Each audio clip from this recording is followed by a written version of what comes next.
ایک ہوتی ہے انسان کی مجبوری، معذوری، عذر، ایک ہوتی ہے اس کی لاپرواہی۔ ان دونوں چیزوں میں زمین و آسمان کا فرق ہے۔ یہ جو لاپرواہی ہوتی ہے یہ کسی بھی شخص سے منسلک ساری چیزوں کو ہی خراب کر دیتی ہے۔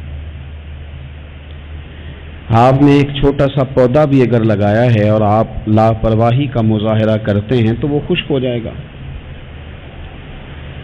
تے جے مالی جیندے ہون تو پھر بوٹے سوکھدے نہیں۔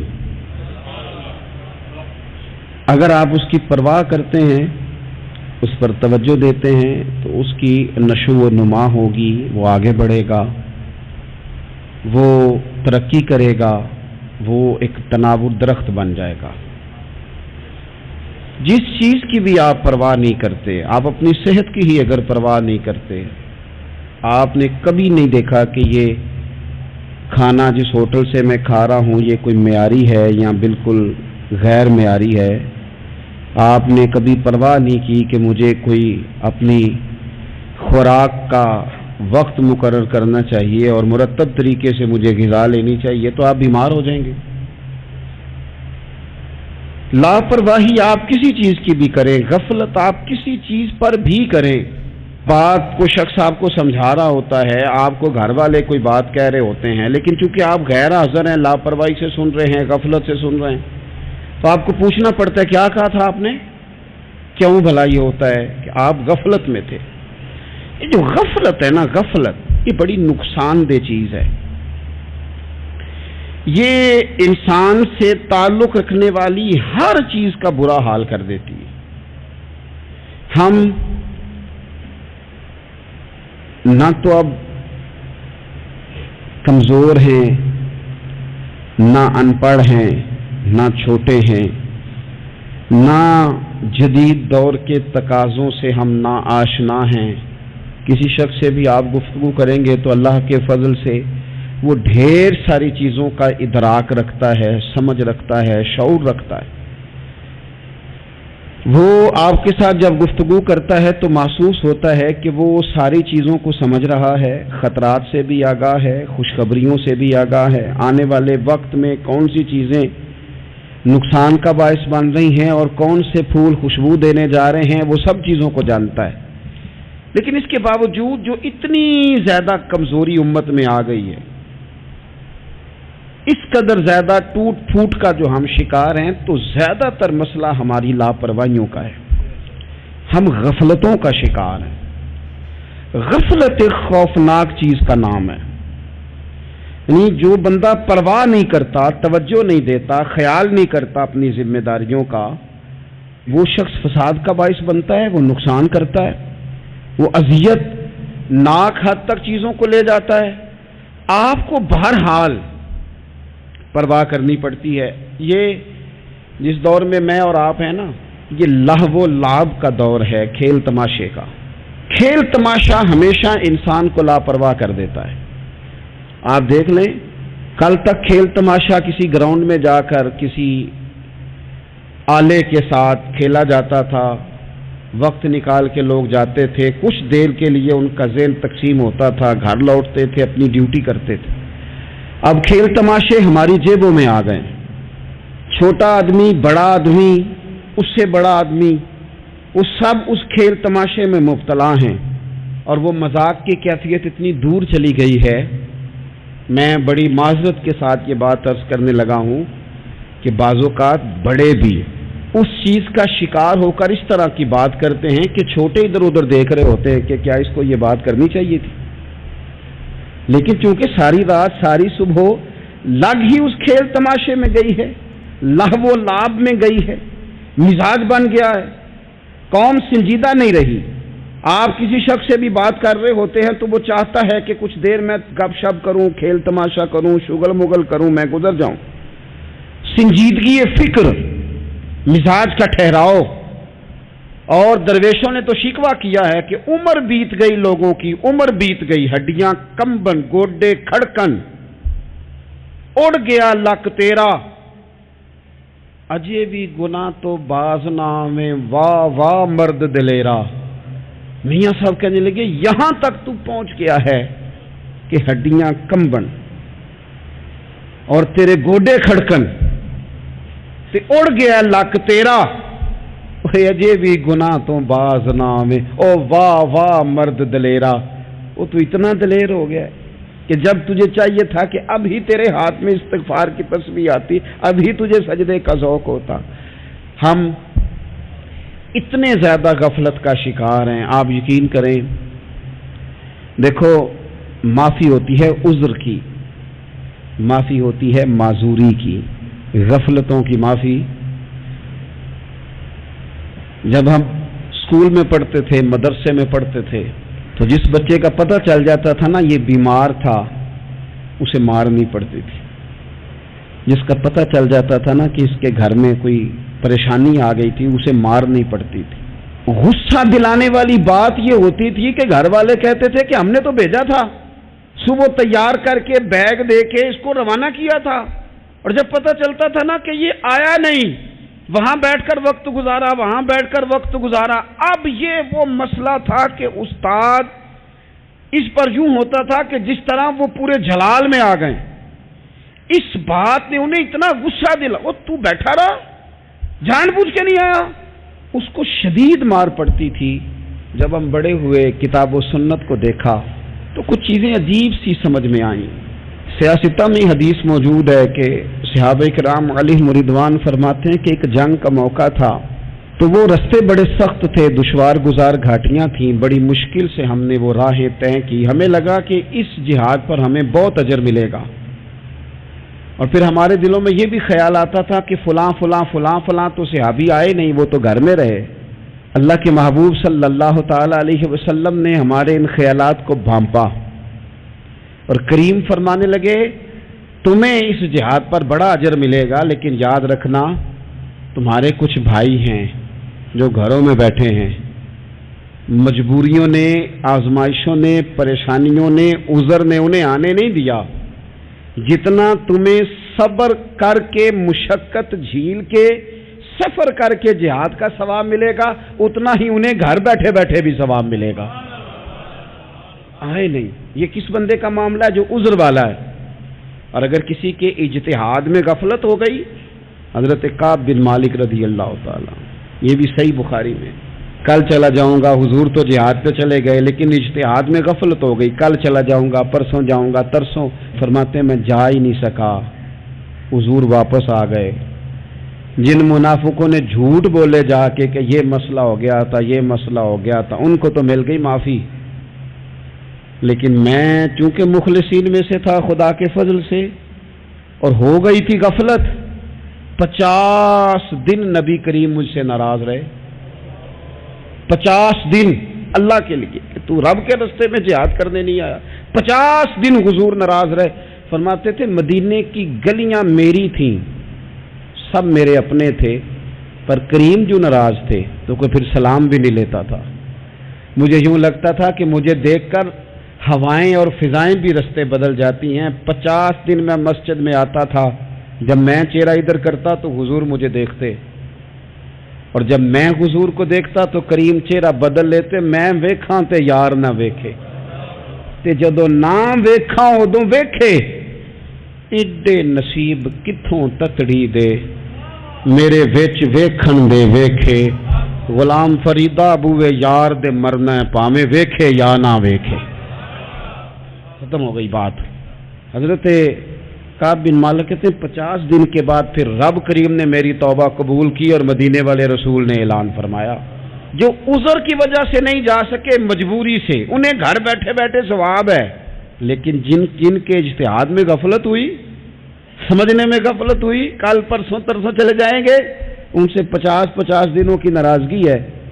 کتنے لوگ ہیں جن کی فجر گزر جاتی ہے بستر پہ, زور گزر جاتی ہے پھٹے پہ گپوں میں, عصر گزر جاتی ہے چائے پینے میں, مغرب اور عشاء موبائل پہ لیٹے لیٹے بیت جاتی ہے, اور ان سے آپ گفتگو کریں تو وہ دانشور ہیں, آپ بات کریں تو پنچایت ختم کرنے والے لوگ ہیں, آپ ان سے بات کریں تو وہ عالمی سیاست پر نظر رکھتے ہیں, آپ گفتگو کریں تو شعور کی اعلیٰ گتھیاں سلجھاتے نظر آتے ہیں. خدا مجھے ایسی خدائی نہ دے کہ اپنے سوا کچھ دکھائی نہ دے. یہ غفلتیں ہیں، یہ شورش ہے، یہ اپنے منہ سے خود میاں مٹھو بننا ہے. اس غفلت کو تھوڑا سا توڑا جائے ورنہ زنگ لگ جاتا ہے صلاحیتوں کو. جو لوگ تھوڑے دن موٹر سائیکل نہیں نہ چلاتے ان کے لیے مشکل ہو جاتا ہے پھر اس کو سٹارٹ کرنا بھی. ہمارے استاد کہا کرتے تھے جو لوگ پڑھاتے نہیں انہیں کتابیں بھولنے لگ جاتی ہیں. جو لوگ کوئی کام کرتے نہیں پھر وہ آہستہ آہستہ وہ زنگ آلود ہو جاتا ہے. وہ کہتے ہیں اب نہیں ہو سکتا تم سے، اب مشکل ہے. سجنوں، دوستوں، بزرگوں، بھائیوں، جو لوگ شروع میں عبادتوں کے عادی نہیں ہوتے، وقت ضائع کرتے ہیں، بڑھاپے میں دل کرتا ہے توبہ ہو جائے لیکن اپنے ماتھے کو سجدے کی عادت ہی نہیں ڈالی. یہ جسم جھکنا اس کا عادی نہیں ہوا کہ رب کی بارگاہ میں جھکے. اس کا مزاج ہی نہیں تہجد پڑھنے کا. سارا کچھ ہو جاتا ہے. میں نے سیاست کرنے والے، پنچایت ختم کرنے والے، چودراہٹ کرنے والے، وزاداری رکھنے والے راتوں کو تہجد پڑھتے بھی دیکھے ہیں. میں نے قرآن پاک سے پیار کرتے دیکھے ہیں. میں گواہ ہوں بہت سارے لوگوں کا. یہ کام ہو جاتا ہے. شرط یہ ہے کہ بندہ اپنی غفلت کی پٹی تھوڑی دیر کے لیے کھولے. دوسری بات یہ کہ ہم خوش فہمیوں میں بڑا زندہ ہیں، بڑا اوہو، یعنی 2 4 5. کچھ لوگ کہتے ہیں اللہ کریم بڑا ہے. اللہ اگر کریم بڑا ہے نا میرے بھائی تو نبی پاک صلی اللہ علیہ وسلم نے فرمایا وہ بڑا بیوقوف ہے جو خدا کی رحمت کی امید بھی رکھے اور اللہ کو ناراض بھی کرے. تو بیوقوف بندہ ہے. اگر وہ کریم ہے تو پھر تو محبت میں ہی اس کی بات مان. بات تو پھر بھی نہیں مان رہا. کچھ لوگ کہتے ہیں نبی پاک صلی اللہ تعالی علیہ وآلہ وسلم شفاعت کریں گے. بھئی ہمارا تو سہارا ہی اس بات پہ ہے، حضور سفارش کریں گے. پر نبی پاک نے درجنوں جگہوں کہا ہے جو میرے طریقے پہ نہ چلے فلیس منا، مجھ سے نہیں. حضور نے فرمایا جو بڑے کی توقیر نہ کرے، چھوٹے پہ رحم نہ کرے، وہ مجھ سے نہیں. فرمایا جو ملاوٹ کرے وہ ہم میں سے. تو یہ حدیثیں بھی تو یاد رکھو نا. شفاعت کی بات انکار نہیں، حضور گناہگاروں کی ہی کریں گے.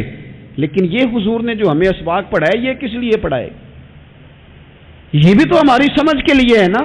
یہ ساری چیزیں ہم نے غفلت بنا کے اپنے اوپر اوڑھ لی. اور پھر سب سے بڑی بات یہ، جو لوگ جنت کے وارث اور مالک ہیں نا، کریم محبوب نے فرمایا یہ جو میری بیٹی فاطمہ ہے جنتی عورتوں کی سردار ہے. تو یہ تو جنت کی مالکہ اور وارثہ ہیں. وہ تو ساری رات ہی نماز پڑھتی تھی، تو سارا دن عبادت کرتی تھی. پاک سب سے زیادہ تو ان کو تھا. تو یہ تو 1 منٹ کے لیے مصلی سے جدا نہیں ہوئے. اور جنہوں نے صرف امید لگائی ہے، کوئی ان کے پاس ڈگری نہیں، وہ بن کے بیٹھ گئے ہیں. وہ کہتے ہیں جناب جنت مطلب ہم جسے کہیں گے معاذ اللہ وہ جائے گا، دوسرے کو جانے دیتے ہیں. اپنی زندگی میں خوش فہمیاں نہ لائیں، یہ غفلت پیدا کرتی ہیں. غفلت بڑی خطرناک چیز کا نام ہے. جب بندہ غافل ہو جاتا ہے، میں آپ سے ایک بات عرض کروں، حضرت عبداللہ ابن مسعود فرماتے ہیں کہ مومن رائی کے دانے کے برابر غلطی ہو جائے تو اسے لگتا ہے میرے سر پہ پہاڑ کھڑا ہے. اور فرمایا جو منافق ہوتا ہے نا وہ پہاڑ کے برابر گناہ کر کے کہتا ہے بات ہی کوئی نہیں، فلانا بھی کرتا ہے، یہ بھی کرتا ہے، ساری دنیا کر رہی. یہ نفاق کی علامت ہے. اگرچہ بعض نے اسے نفاق عملی کہا، اعتقادی نہیں کہا. عزیز دوست، جب آپ چھوٹی گناہ چھوٹی غلطی کرتے ہیں تو پھر وہ چھوٹی چھوٹی غلطیاں پہاڑ بنتی ہیں، چھوٹی چھوٹی. وہ حضور نے فرمایا نا جب تو ایک گناہ کرتا ہے تو تیرے دل پہ ایک دھبا لگتا ہے، نہ توبہ کرے تو دوسرا لگتا ہے، نہ کرے تو تیسرا، پھر دل کالا سیاہ ہو جاتا ہے. چھوٹی چھوٹی غفلتیں بڑی غفلتوں کو جنم دیتی ہیں. چھوٹی چھوٹی کمزوریاں بڑی کمزوریوں کو لے کے آتی ہیں. اسی طرح بخاری مسلم میں حدیث ہے، نبی پاک صلی اللہ تعالی علیہ وسلم نے فرمایا کچھ لوگ کھلم کھلا گناہ کریں گے قیامت کے قریب. اعلانیہ، یا رسول اللہ صلی اللہ علیہ وسلم وہ کس طرح؟ تو حضور فرماتے ہیں انہوں نے رات کو غلطی کی تھی، رب نے ان کی غلطی پر پردہ ڈال دیا. انہوں نے سویرے اٹھ کے خود لوگوں کو بتانا شروع کیا، اور دیکھا میں نے رات یہ کیا معاذ اللہ. فرمایا جب انہوں نے اللہ کے پردے کو کھولا تو پھر رب نے بھی ان کا پردہ کھول دیا. او میرے دوستو بتاؤ نا، جس کے رب پردے کھول دے پھر کون ہے جو اس کی پردہ داری کرے؟ کون ہے جو پردہ پوشی کرے؟ حضور فرماتے اس نے کلم کلا گناہ، فخر سے بتاتے ہیں لوگ یہ کرتا۔ میں بڑے ادب سے عرض کروں گا بزرگوں کی خدمت میں، جو بڑی عمر کے ہیں، جن کی اب اولادیں ہیں، اگر ان کی زندگی میں کچھ ایسی کمزوریاں ہیں تو بچوں کو سمجھانے کے لیے بھی اس کو ڈسکس نہ کریں۔ ہم یہ کرتے تھے، ہم یہ کرتے تھے، اس کا کوئی فائدہ نہیں، یہ ہم کر کے دیکھا ہے سارا کچھ۔ نہ نہ نہ نہ، جس طرح گناہ ہے اس طرح گناہ کا اظہار بھی گناہ ہے۔ آپ ڈبل جرم کر رہے ہیں، آپ دلیر کر رہے ہیں سامنے والے کو کہ تو بھی کر، خیر ہے۔ بلکہ ایک نوجوان مجھے ایک دفعہ کہنے لگا جی ابا جی کہتے ہیں میں نے 35 سال یہ کام کیا ہے، یہ سب غلط ہے۔ تو میں نے ابا جی سے کہا چلو 15 کو سال مجھے بھی کر لینے دو، پھر میں بھی توبہ کر لوں گا۔ یہ ہم لوگوں کو دعوت دے رہے ہیں کہ غلط کام کرو۔ قرآن مجید کو آپ دیکھیں گے نا سورہ یاسین کے اندر، یہ بھلا کفر کیوں ہوتا تھا، منافقت کیسے پیدا ہوتی تھی، بت پرستی کیسے عام ہوتی تھی، دنیا کے اندر ستارہ پرست، سورج پرست، چاند کی پوجا کرنے والے یہ لوگ کیسے پیدا ہوتے تھے؟ غفلت کی وجہ سے۔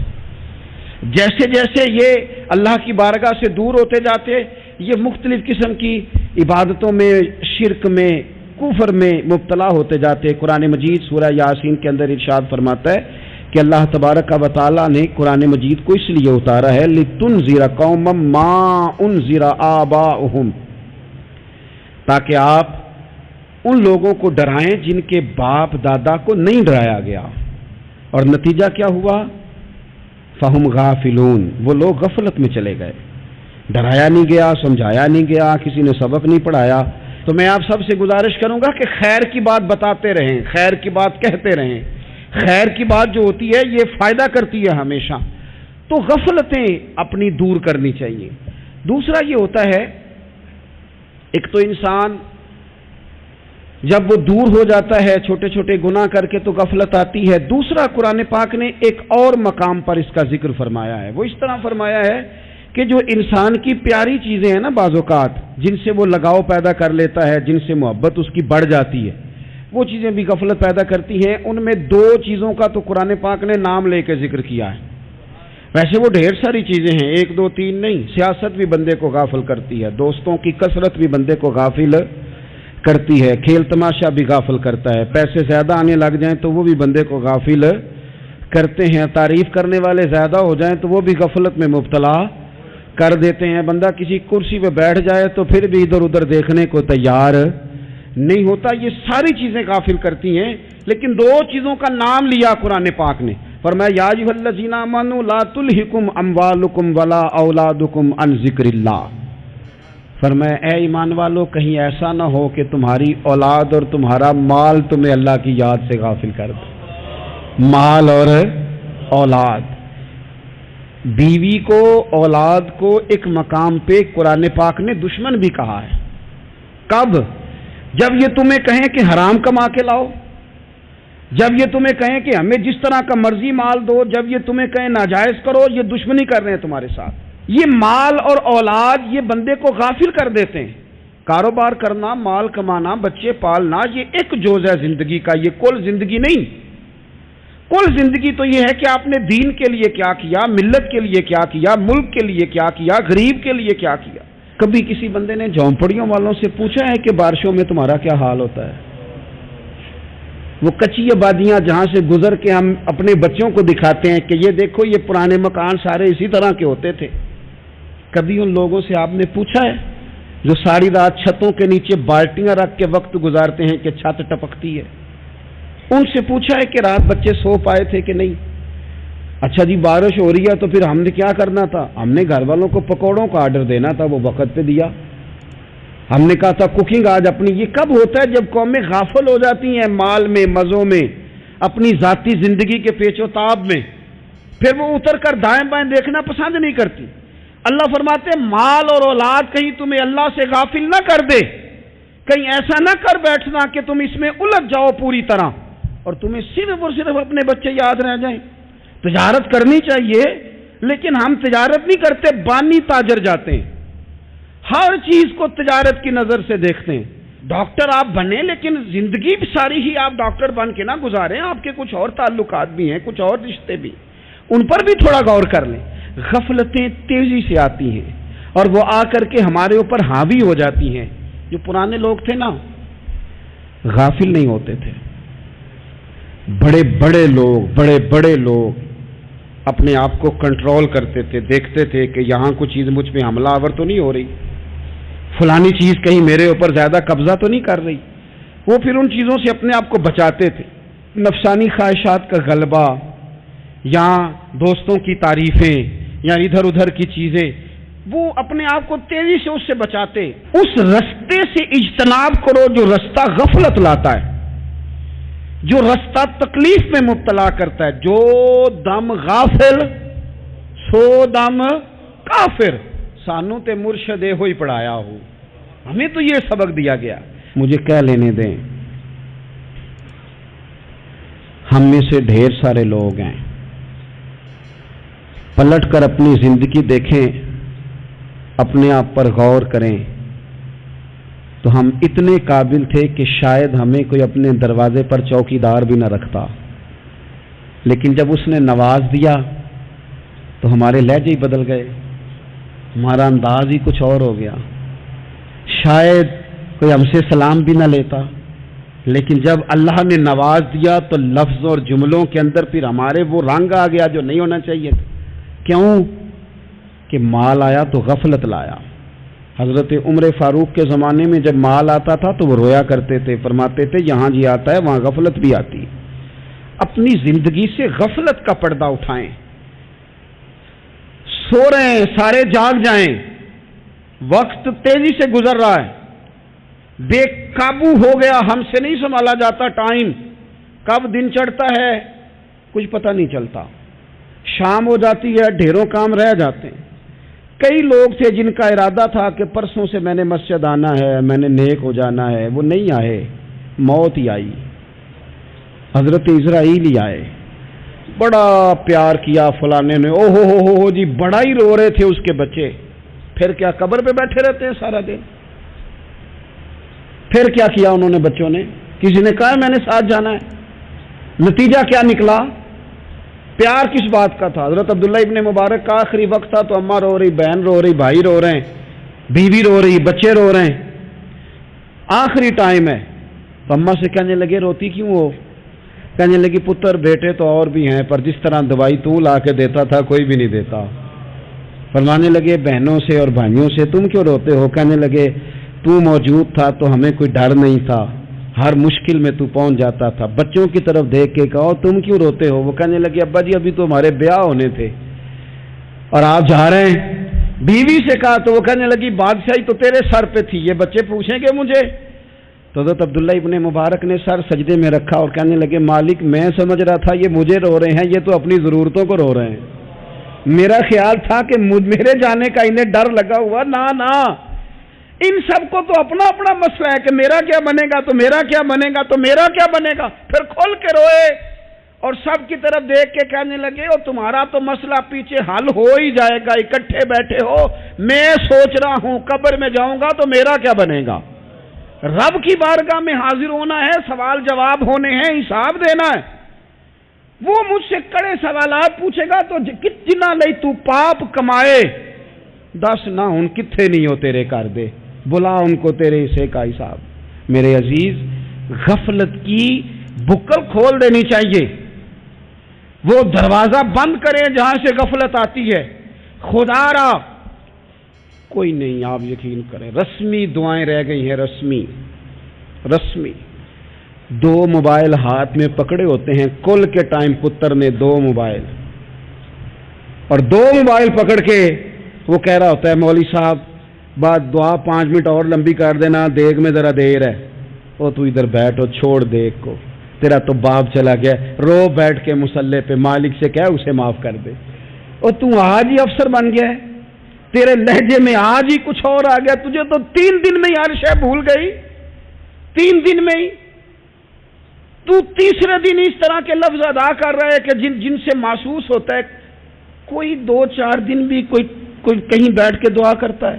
اپنی غفلت کا دروازہ کھولیں، ورنہ اکثر آنکھیں تب کھلتی ہیں جب آنکھیں بند ہونے کا ٹائم آ جائے. ایک بات صرف اپنی زندگی میں طاری کر لیں، اس کو بھولے نہیں کبھی. اپنا حساب خود کرے. جس طرح ہم پیسے سارے دوستوں کے ساتھ ساری چیزیں ٹھیک ہیں، لیکن اگر ذاتی پیسے گننے ہوں تو وہ اندر سے لوگ دروازہ بند کر کے اپنے بال بچوں کے ساتھ گنتے ہیں، ان میں لوگوں کی شراکت داری پسند نہیں کرتے، چونکہ ذاتی مسئلہ ہے. اور ٹھیک ہے بات، بھائی کسی کا ذاتی مسئلہ ہے، وہ ٹھیک کر رہا ہے جو بھی کر رہا ہے. اس طرح جو ہمارے ذاتی معاملات ہیں نا، روحانی معاملات، اپنی نمازوں کا حساب کریں، اپنی گفتگو کا حساب کریں، اپنی سوچوں کا حساب کریں. حلال کھا رہے ہیں، حرام کھا رہے ہیں، خود حساب کریں. اکیلے بیٹھ کے حساب کریں.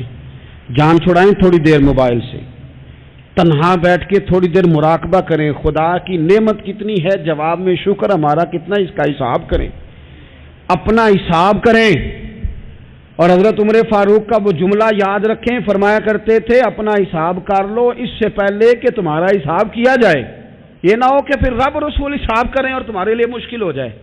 اپنا حساب کریں. زندگی کے معاملات میں جتنی غفلتیں ہیں، وہ مطلب میرے ابا جی کہا کرتے تھے پتر چھال مار کے نکلو بسترے چوں، تو وہ تھوڑا سا نا ایک دفعہ چھلانگ لگا کے باہر آئے، اور پہلا قطرہ ہی بننا ہوتا ہے بارش کا، اور کچھ بھی نہیں ہوتا. پہلا قطرہ بن جائیں، نکل آئیں، توڑ دیں وہ سارے بت جو ہمیں غفلت میں مبتلا کرتے ہیں. زندگی میں فیصلے جلدی کر لینے چاہیے. ہم فیصلے نہیں کر پاتے اور ٹائم ہمارے جانے کا آ جاتا ہے. وقت وہ ایک نوجوان نے ایک دفعہ لکھا تھا کہ میں نے اپنے گھر والوں سے کہا کہ اب میں نے داڑھی رکھنی ہے اور کچھ میں نے عبادات کی طرف سفر کرنا ہے. تو میری والدہ کہنے لگیں کہ پتر اجے ٹائم نہیں. تو کہتے ہیں میری اماں اسکول ٹیچر تھی، پڑھی لکھی تھی. میں نے کاغذ قلم لا کے والدہ کو دیا. میں نے کہا اماں مجھے آپ وہ ٹائم بتا دیں جو نیک ہونے کا ہے، میں پھر اس ٹائم ہی شروع کر لوں گا. تو کہتے ہیں میری اماں نے کاغذ قلم دیکھا اور میرا اندر کا جذبہ دیکھا تو ماں تھی نہ، رو ہی پڑی. کہنے لگی پتر رکھ تو میں تیرے لیے دعا کروں گی، اللہ تیری مدد کرے گا. تو ٹائم تو آ گیا ہے، وقت تو قریب ہے. اللہ فرماتے ہیں اقترب للناس حسابهم وهم فی غفلۃ معرضون. بس اس آیت کا ترجمہ کبھی نہ بھولنا. رب فرماتا ہے لوگوں کے حساب کا وقت قریب آ گیا ہے اور وہ ابھی بھی غفلت میں منہ پھیرے ہوئے ہیں. ٹائم تو حساب کا آ گیا. ہڈیاں کمبن تے گوڈے کھڑکن تے اڑ گیا لک تیرا، اجے بھی گناہ تو باز نہ میں، واہ واہ مرد دلیرا. اللہ سمجھ کی توفیق عطا کرے.